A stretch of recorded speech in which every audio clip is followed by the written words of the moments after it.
Hey YouTube, been a long time. I'm in a new apartment that's under renovation still, but I have been drawing some mixers, so let's talk about them. So this here is the first mixer I drew. It's based on the DJM A9. We have a picture of that one next to it. My goal was set to make the A9 more compact, and I managed to get this here to 355 millimeters, 410 millimeters, the housing, while the DJM A9 is approximately 407 millimeters times 423 millimeters. So the biggest thing I did was remove the, not remove really, but the mic channel. I made it very more compact on my model. I got some notes here also, so let's talk about them. The aux send possibility, inspired by the Allen Heat range of mixers. At the top, pre-mix button, or a pre-fader really. But we come back to the aux send because they are on the multi-IO. But on the mic channel we have the signal indicators. The Denon X1850, X1800 had that. I love that on that mixer. Also that the gains can be turned to plus 12 decibels. Other than that we have the EQ standard. Then we have the mic effects and the reverb from the DJM A9. This here section, but more compact. Also mic on button 1 and 2, so you have the separate on off for the mics. The color effects. The crush I swapped out for pitch. I believe, in my opinion, pitch is better on the color effects. But the thing we have here is that the parameter knob is an endless encoder. And a little display around here to show you the frequency. Or if you are on the dub echo, the feedback. If you are on space, I think it's feedback too. Noise is volume. Pitch, I believe, is range for the pitch effect. So you can see that on the display, and in that way it's also memorized when you're switching the effects. We also got some color effects on indicators. I've seen that on reloops mixers, and I think that's a nice touch in a dark club, so you can see that which one is on. I also had a note here, color effects switchable. Since on the DJM S9, S7, S11 also, if you hold a button, say space, and if you turn the encoder, you switch that effect. So there is possibilities to have switchable color effects with this setup. And that's kind of a big deal, I think. Other than that we have a headphone section with link Q, pre-EQ, mono split buttons. Let's go on. I don't have added a Bluetooth input here, but it's easily done. But we'll get back to that. On the trim knobs we have input peak indicators. They will light red if the input is clipped. That's also from the Zone 96, I believe. Because you can still have a clipped input and have lower the EQs, so this here meter won't touch red, but the input can still be clipped.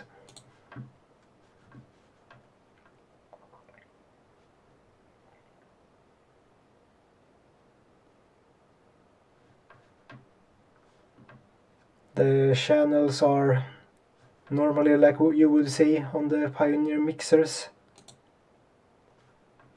We also have a master out clip indicator. If you push it too far, that will lit. There is also the master low and high EQ. A friend of mine asked, why would you want that? And I was like, why would you not want that? And he said, you have this in a club installed, there's probably a sound guy with his own board, mixing board, and adjusting levels and EQs for the venue, for the room. So why would you want that? Oh, yeah, you are right. We can get back to this here space later on, because it can be a placeholder for other things. Further down we have a booth mute button, very handy. I had that on the Zone 96. There is also the booth low EQ and high. My friend was like, the booth EQ, very nice, because you wanna trim your booth. Yeah, we can agree on that. And down here, let's skip these for a little moment. We have channel fader curve and crossfader curves on knobs. And let's go back here. We have a channel fader mode, normal and user. So the user mode, in my opinion, it's in the utility. You can reverse individual faders. You can have the curve settings individual on the faders for you scratch DJs out there. And it's inspired by the S9, S11, S7 mixers.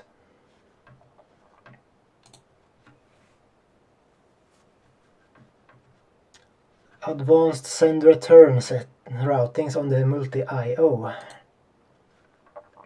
So here is the new multi-IO as I think it should be.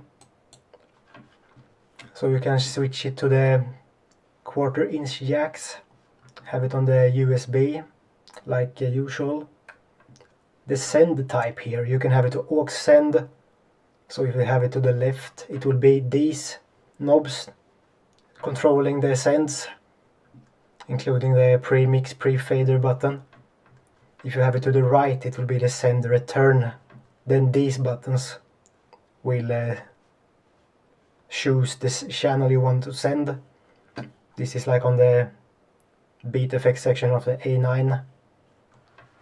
And the return type, you can put it to a channel. Then you have to use multi-IO on a channel. Or you can have it on the insert. Then it will go,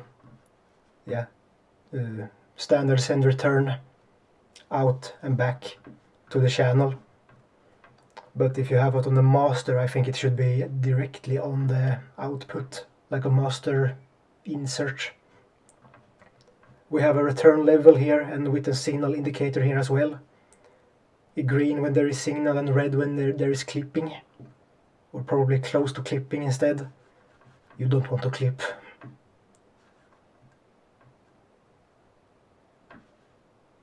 On the DJM A9 we had some new effects, the triplet filter, triplet roll, and the Mobius. But yes, the triplet. So two of the same effect really, but you can have it in a triplet bit value. It could be so much better with just a triplet mode button. Press this and your bit values will be to triplets. Then you can have triplet mode on every effect, instead of you taking two places for actual new effects. That's what I believe. Also that the beat effect selector should be a 360 degree. So many times I've been on the last effects and now I want to go back to the echo.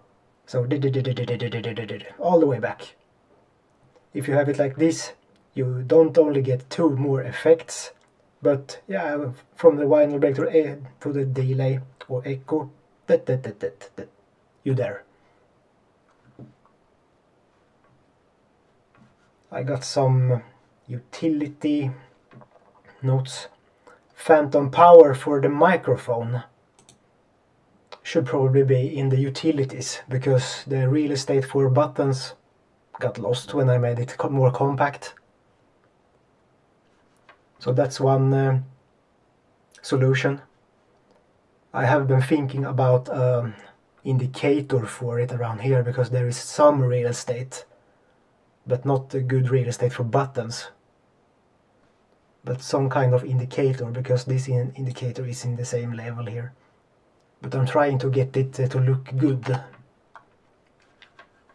And then there was the Bluetooth.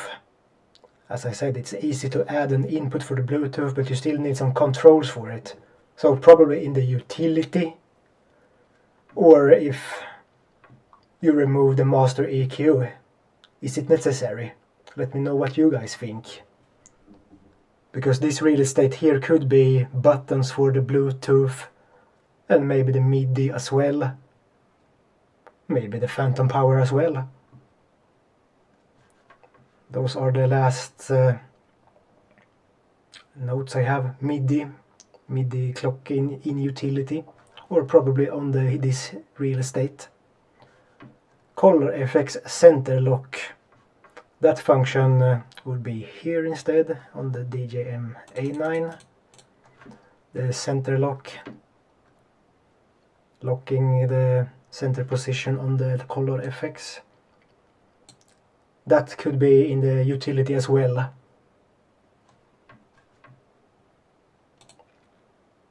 And that's pretty much about the front. I have also drawn the back.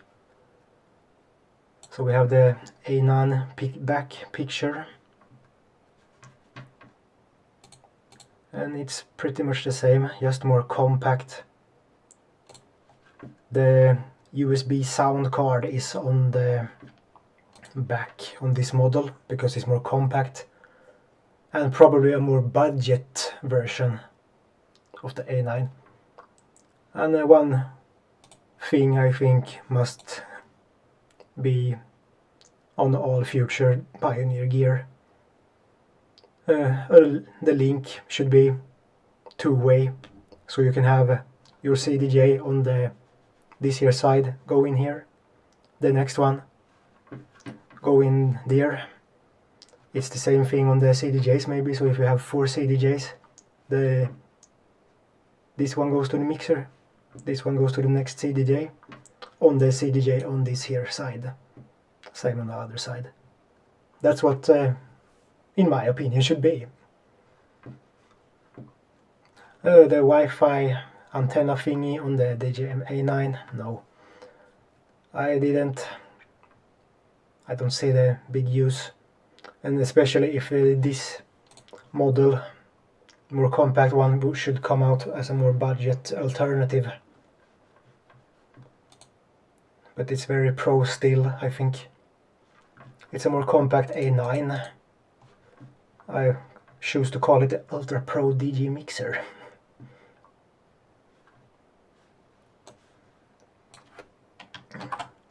But one more last look before we go on to the next one. And so this is the second mixer I drew, and obviously it's based on the DJM V10, and actually I've been longing for a 4-channel version of the V10. I don't know what's taking them so long. But the same thing here, I have some notes. And let's have a look at the V10 here a little bit also. Now the V10 is approximately 437.5 millimeters times 452.5 millimeters. It's a behemoth. My smaller 4-channel version, I got it to 356.5 millimeters times 422.5 millimeters.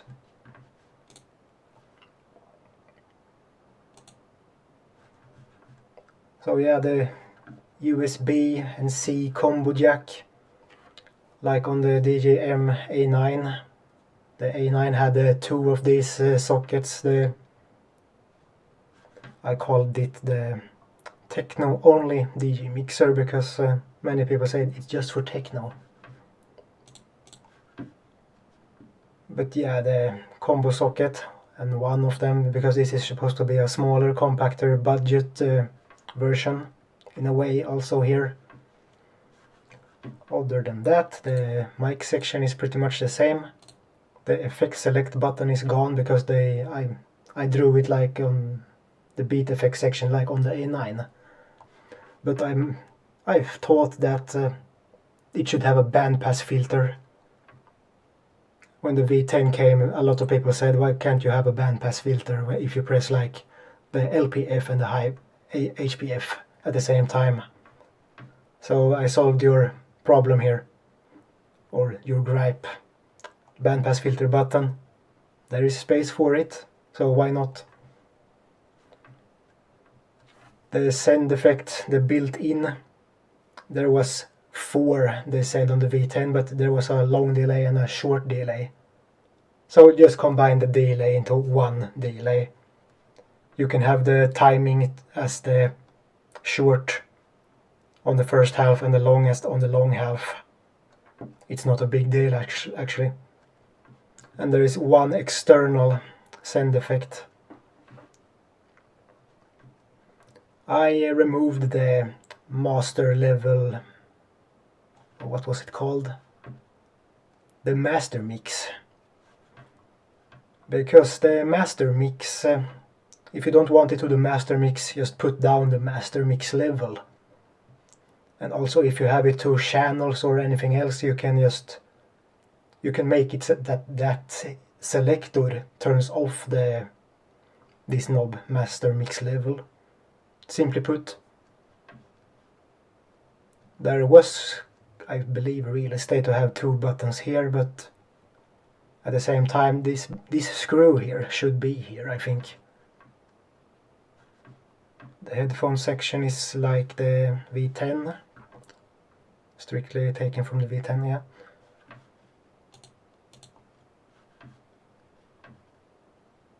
The input selectors, all channels can be USB, digital, line, phono, the multi-IO, the built-in or the external.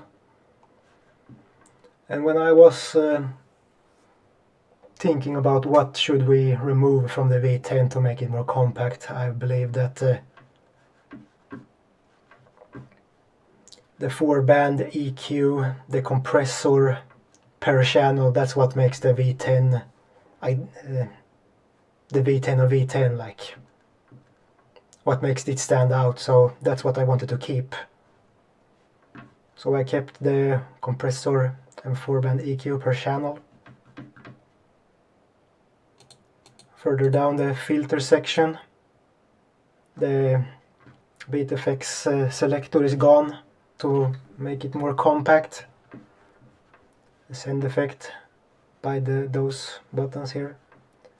There is no double Q system. Once again, if you make it more compact and smaller, more budget, it shouldn't have that so-called pro feature.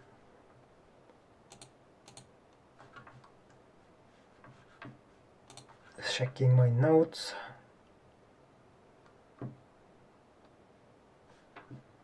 The master channel is pretty much the same, but you don't have the channel beat effects selector on the master.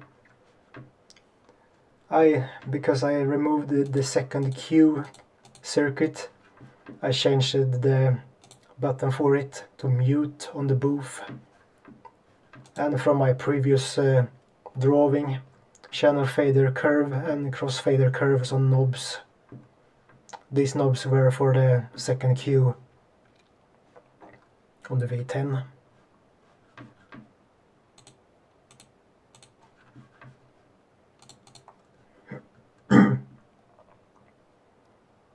Fader curves on knobs. The send return multi-IO. I redrew it a little bit from the V10 and I made it like my previous drawing, the UPDM, Ultra Pro DJ Mixer, based on the DJM A9.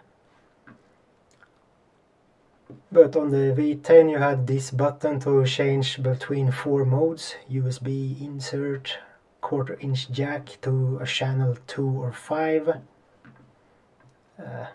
This knob got removed, replaced by buttons like on the A9. And the level and the on-off I had to put up here. But I think it turned out pretty good.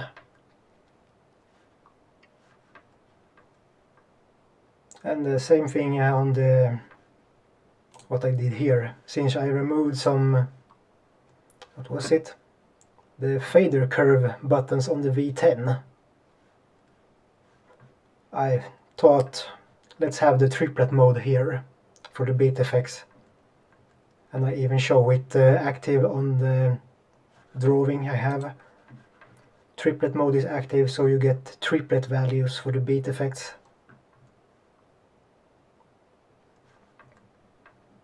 And the beat effect selector, 360 degree here also. Here you got the shimmer instead of the crush, I believe, on the last drawing I did. And just a note here for DJM A9 style channel selectors on buttons, but still on the round like the V10 style buttons. Have a little look on the backs. This is the V10.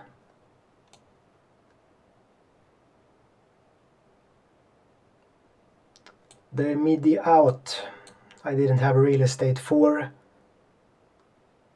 unfortunately. You could remove the record out and move all these to the left here, then you could have a MIDI out. But I don't know how necessary a MIDI out is. But other than that, I think it turned out really great. So yeah, if you like this drawing, and if you know somebody at Pioneer DJ, Alpha Theta, share this video.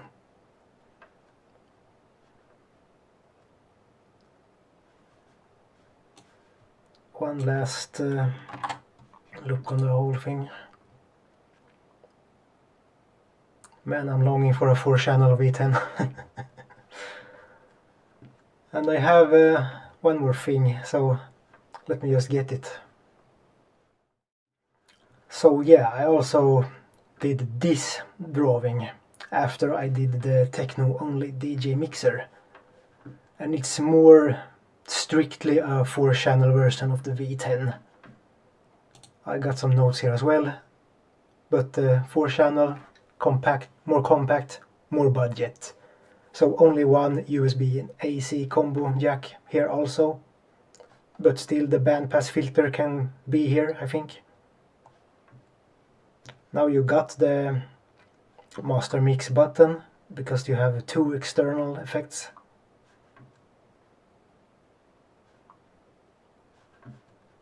And the both mute button, fader curves the same, and triplet mode on the beat effects, and the effect selector 360 degree. Still those things I incorporated. And this version is not shorter.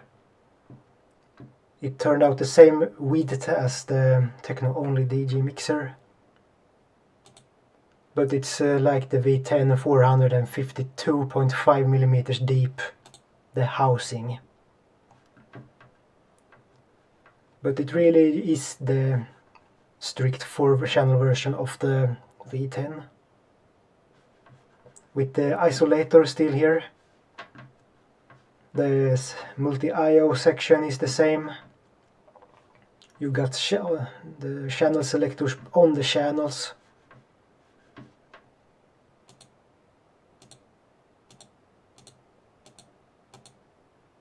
So yeah, if you like this version better, you can please tell me in the comments.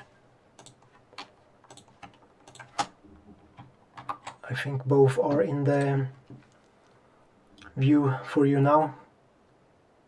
Oh, there was one more thing. I also drew the backs. Yeah, the back on the... I like to call this the 4-channel 5X, since V is 5 and X is 10 in Roman numbers. There was a little problem here getting all the ins and outs with the double externals.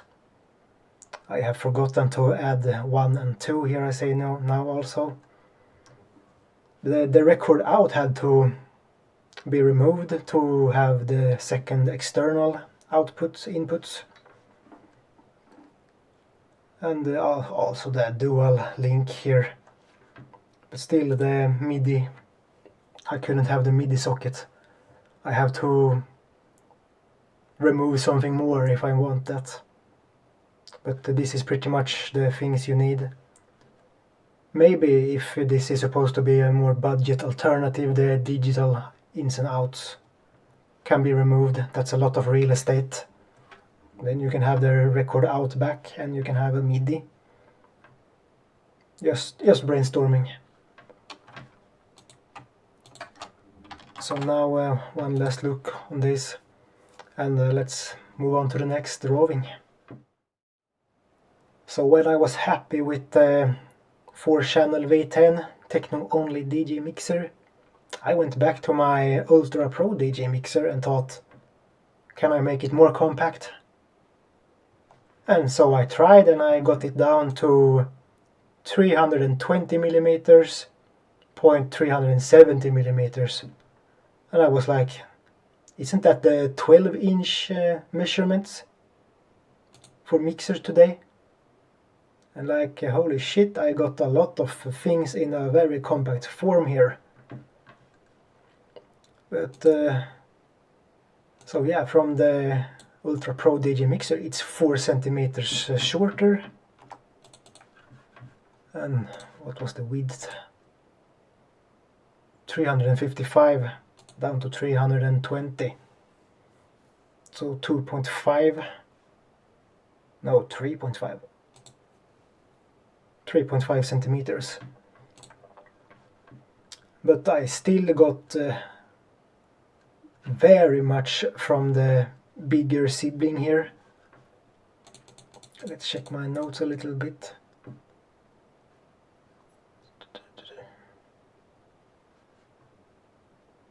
Yeah, I removed the 2-band EQ on the master, 2-band EQ on the booth, and the booth mute button had to be gone. I had to shrink that channel strip to get this. And once again, my friend and mine discussion about the EQs. The thing here now is that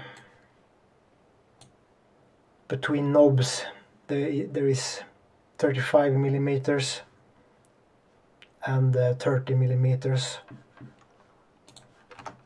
Some mixers out there have these measurements and they are still fine to use. When I drove the Ultra Pro DJ Mixer, I did more pioneer fashion, 40 millimeters times 30 millimeters. So they are a little shrunken together. But still we have the signal indicators, the mic effects, the reverb, separate buttons on mic on. The same parameter thing here with the display, memorizing the settings you got. I had to remove the pre-mix / pre-fader button because again I shrunk the channel strips a bit, 5 millimeters to be exact. And also, if this ever would be down the line, more budget version, the digital ins, they are gone. Still USB line, phone and multi-IO. Still got the signal indicators, the clip indicators.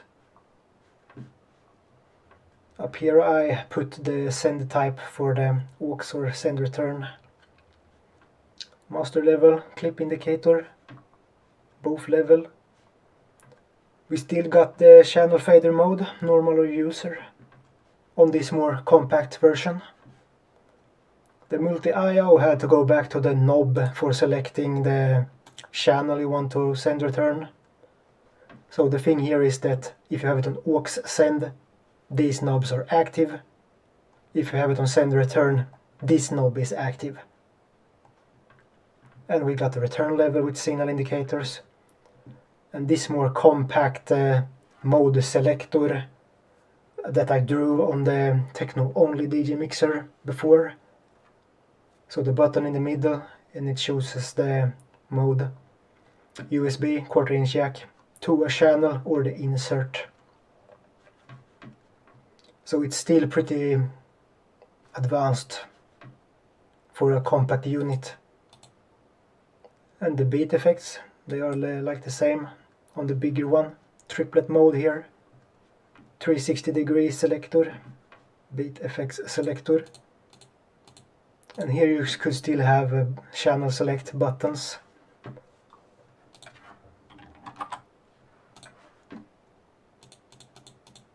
And I also drew the back on this unit. We got record out. I have the dual link just for the sake of it.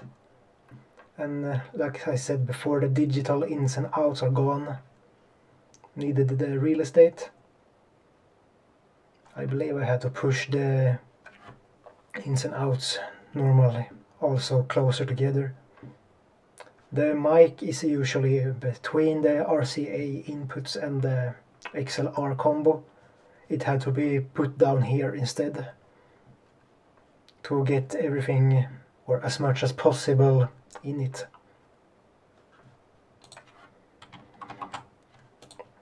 But yeah, it's a 12-inch mixer size and very advanced, pretty much stuff, very much things, functions. I think it's a pretty big deal having all this in this small form factor. Oh, let me know what you guys think about it. So let's move on to the next.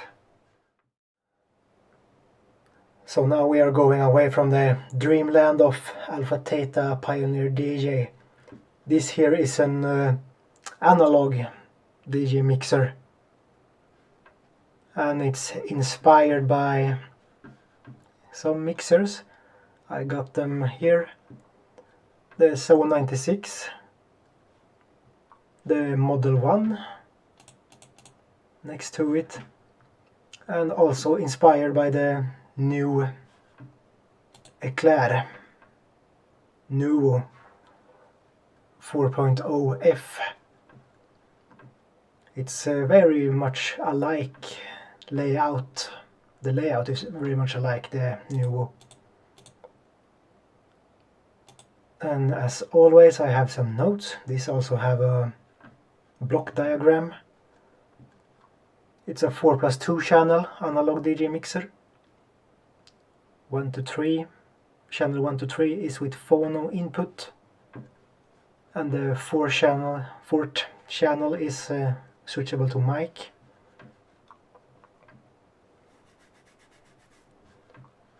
Actually, yeah, it's a 12 in, 12 out, 32-bit USB sound card, like on the Zone 96.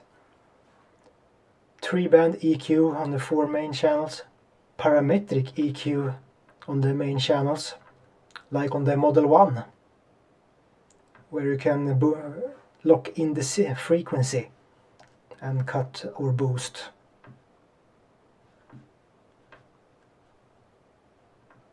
Dual assignable filter units and dual groupable send effect units. Let's have a look at the filter unit 1, and you got one on the other side, like on the Zone. And oh yes, more like the Zone. The new have 2 filter units, but they are like up here on the either side. The groupable send units. I haven't seen something like this before, but these buttons, they can be used as on or off switches. If you press the A button, it will send that channel to the send A. You can have it to pre-fader. If you press the B button, it will send it to B. Also pre-fader there. In this way you can have group B on the B send on channel 1, channel 2, channel 3. Send all those channels at the same time with the send B knob. So I'd like to see a mixer with this function actually. Maybe I'll send it to Allen & Heath or Union Audio. 2 return channels with independent low cut, inspired by the Model 1. The return channels are commonly sendable. The return channels are commonly filter assignable. Let's have a look at it. So you have an input switch for lines, the RCA inputs, or USB. It's this was a little tricky to get to be easy to understand, easy to read, and easy to get muscle memory, I think. So if you have this here split in the middle, it will be A or B. Here there is a section for level A, on-off button, or Q, also an VU meter. Level B, it's a split here, so you understand that this is for B. Same here, on or Q, B. Here you have the independent low cut.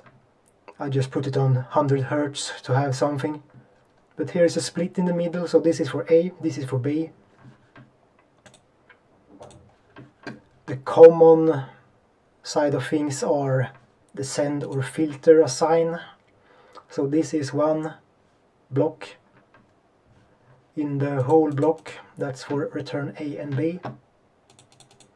But here you can resend the A and B channels at the same time to A or B, and you can assign this channel, both A and B, to the filter 1 or 2.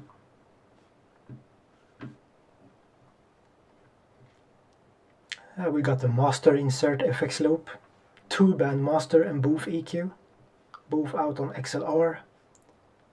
All the outs are filter assignable. Let's have a closer look at the out section, this big block. The master with EQ and high, EQ high and low. I was thinking about what my friend said here, but I thought to myself, let's do it, let's do the EQ. And the outs can be assigned to the filter 1 or 2, master filter that is. Further down we have a channel fader switch, the crossfader switch. This is mostly like on the Zone 96. Here we got pre-EQ, we got split Q, the monitor section, this here, the phones, inputs. But yeah, I think it's pretty cool. I like to see a mixer like this. The back, also very closely reassembling the new, but still the new things I added, both on the XLRs. The master insert, as we spoke about on the notes. Channel 4 only line, since it's switchable to mic. So only channel 1, 2 and 3 have the USB switch to send line or phono signal to the USB. USB card here, and the send A and return B, A and B. A and B, send return. Let's have a little look on the block diagram. There is the Denon mixer here also. It's just left over.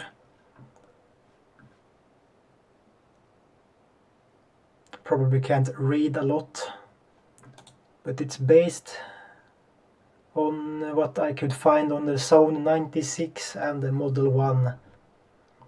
And I made it so how I think it's easier to understand it. But I don't know how much of it you see on the screen.